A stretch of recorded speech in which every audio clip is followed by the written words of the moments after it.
Warga Rohingya demo desak bantuan medis, pendidikan anak gratis di Indonesia. Keterbatasan bantuan dan desakan pemenuhan kebutuhan hidup jadi alasan di balik seratusan warga Rohingya yang tinggal di Pekanbaru menggelar aksi pada Senin, 19 Januari 2026. Aksi tersebut berlangsung di samping kantor International Organization for Migration, IOM, di Jalan M. Jamil, tepat di samping kawasan MTQ Bandar Serai.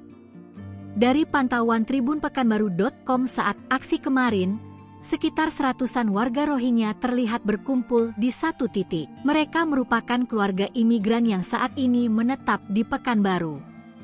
Anak-anak turut dibawa dan berbaur bersama orang tua mereka dalam aksi tersebut. Para pengunjuk rasa membentangkan spanduk yang berisi tuntutan utama mereka. Spanduk-spanduk itu dibentangkan menghadap ke jalan.